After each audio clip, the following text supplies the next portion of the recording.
We've been talking about Sauce Gardner really for the last couple of weeks. He's been one of the best shutdown corners in the last 4 years in college football. What are your thoughts on Sauce? Some people say the Texans could draft him at 3. Another have said the Giants, if he's sitting there at 7, the Giants could draft him.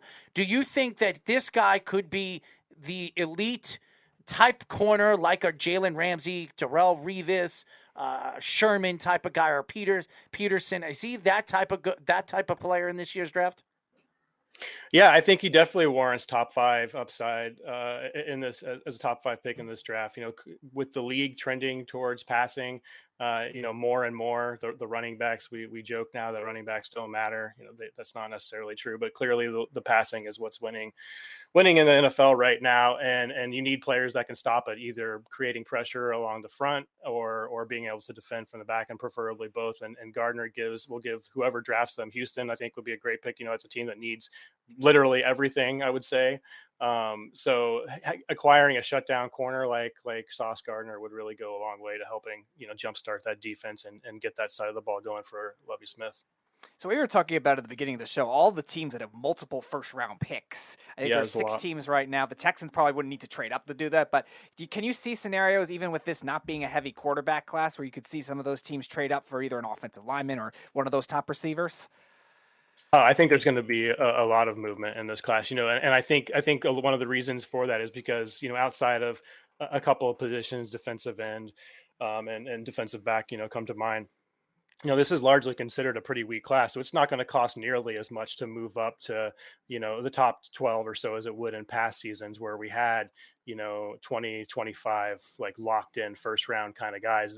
This year, you've heard anywhere from, 10 to 15 guys that would be really locked in the first round in a lot of classes. So I think teams are going to be more willing to move down to that because the tiers between those players are a lot flatter. So yeah, I think there's going to be a lot of movement coming up. Again, we are talking to Dynasty League football senior writer Matt, the Zookeeper Price.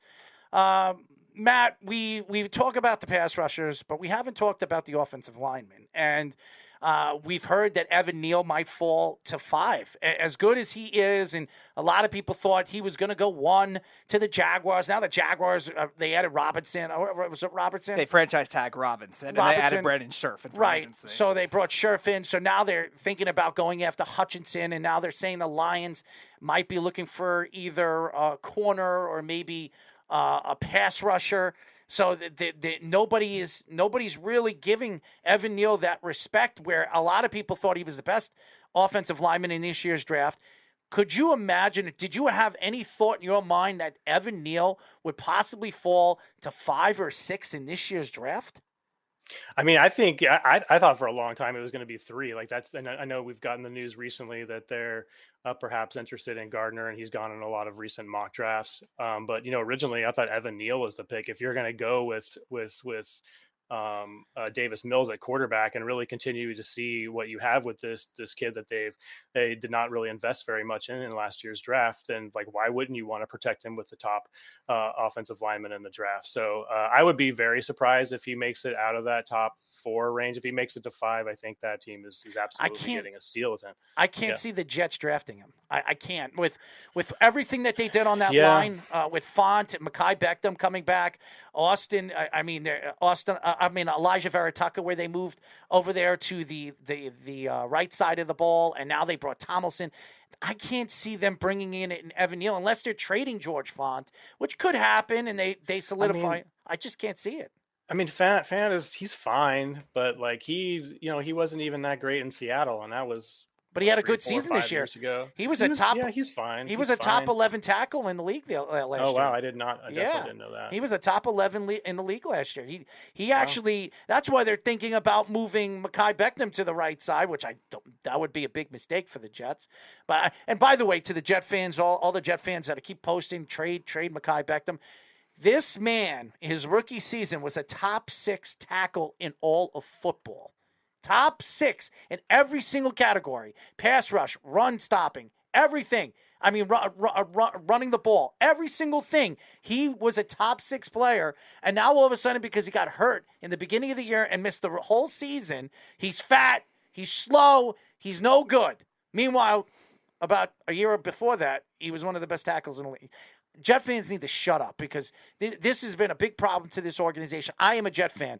It's a big problem with this organization and where this organization goes because they have absolutely no idea who's good and who's bad. Sorry, I had to say that. I just had to say that. No, please.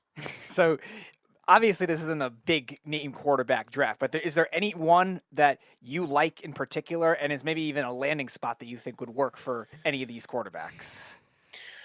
Yeah, I think none of these quarterbacks are the perfect prospect. Although last year we had a perfect prospect, in Trevor Lawrence, and we see where he's at right now.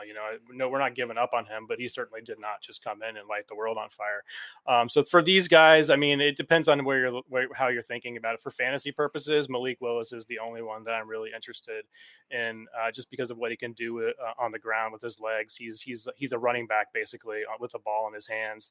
He's got an effortless deep ball. He actually at the Senior Bowl, they do this test where it's basically how hard or how fast you can throw the ball. He broke Josh Allen's throw speed by 9 miles per hour. He threw the ball 75.7 miles per hour at the Senior Bowl. This kid has a very, very strong arm, a cannon for an arm, and he can run around and make plays. Now, that might drive an offensive a coordinator absolutely crazy, and we'll see if he can translate those skills to the NFL. But in terms of highest upside, I think it's him. In terms of the safest quarterback, I think it's pretty easily Kenny Pickett. Lots and lots of starts. He's an older quarterback with lots of experience, finally put it all together his senior season. And his upside certainly isn't great. I mean, depending on how things go, we saw the same thing with Justin Herbert, right? We thought that he was kind of a milquetoast quarterback, and then turns out the system was just holding him back. So maybe something like that with Kenny Pickett. But you see somebody that has an upside of like Kirk Cousins, Derek Carr, that kind of range, which, is a good NFL quarterback, but yet we've yet to see those guys really take their teams to the Super Bowl. I think Seattle sitting there at 9. There's a very good chance Malik could be. That would be yes. That would be nice, yeah, because then Pete Carroll could just run literally every play. He doesn't have to throw the ball ever. Right. Just what he wants to do, right? So. Yes, and I think that makes a lot of sense. And he's kind of like, I mean, he's not as efficient as a Russell Wilson, but he's a guy that could absolutely turn into a Russell Wilson type of player. He's got a gun for an arm. He can run inside and outside of the pocket. He could do all the things that Russell Wilson could do. He's not Russell Wilson, and I don't think he is. But who knows? Maybe they catch lightning in a bottle. They did with Russell Wilson. And he could certainly, make DK Metcalf a superstar with that deep ball. So there's a lot of upside to having Malik Willis in Seattle, I think. I love it. I love it. So, sorry. Go ahead. I was going to say, if you had to make a bold prediction of the draft next week, what would it be and why? Man. I'm going to say less than 3 quarterbacks go in the first round. I'm just not sure how excited the NFL is about this class. There isn't a lot of great landing spots. I think almost all of them, with the exception of, potentially I'm blanking on the team right now, Atlanta, something like that, would have an immediate need for a starting quarterback. I think all of these guys are probably going to sit for a large portion of the rookie season, if not the entire rookie season. You want to hear my bold prediction? Here's my bold prediction. Everybody keeps talking about Sauce Gardner. I say Stingley comes off the board before he does. Yeah, I've heard that rumor too. Yeah, That could absolutely happen. I do, because a lot of people remember he played against Jamar Chase. Jamar Chase the other day said that Stingley is by far the best corner in this year's draft. So when you're hearing it from Jamar Chase and what he did this year, maybe he's not lying. He's really interesting because he's kind of the defensive version of somebody like George Pickens, or I guess not quite Jameson Williams because he played the entire season. But these guys that are coming off of serious injury, you could throw Justin Ross into that group, and we're not sure if they can get back up to their ultimate upside. But if they do, they're obviously going to be a hell of a player. So I like that call. Yeah, I'm going to be very interested to see what happens in the draft. Before we let you go, when you look at all these teams and you look at like we used to look at the draft, to keep these draft picks, it's like sacred. It really is. Over the last couple of years, teams are just throwing away first-round draft picks. First rounds are not the draft, the draft picks that anybody cares about. It's usually where you find your players is the second, third, and fourth rounds.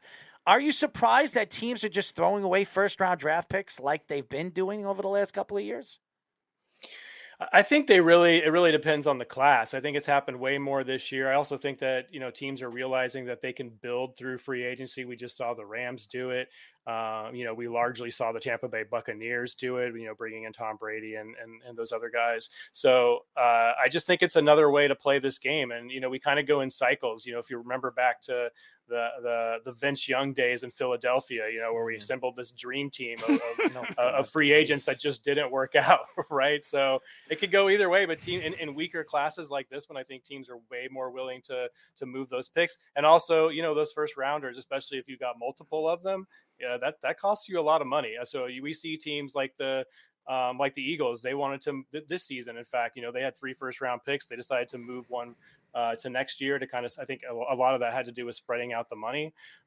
So there's a lot of reason to move picks right now for these teams. And first of all, just so you know, Vince Young, he has a better chance of hanging out at a strip bar than playing football. So just so everybody knows. Yeah. I'm so glad you referenced the Dream Team Eagles. That was my favorite team. Regular season just to laugh through as a Giants fan, because the Super Bowl 42 victory was obviously sweeter the way they upset the Patriots, but that regular season with all the hype the Eagles had that year, and they just crash and burn, and the Giants make the playoffs and win the Super Bowl that year with all the talent that the Eagles had. It was like that whole sweet regular season. Oh God! You never say it, even if you feel it. You never say it until it's over. We feel it, my friend. We feel it.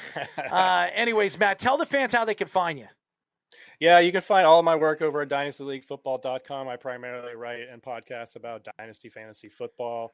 You can follow me on Twitter at MattPriceFF. You can check out the Dynasty Game Night game show. It's basically we play game show style games about fantasy football and other kind of pop culture stuff.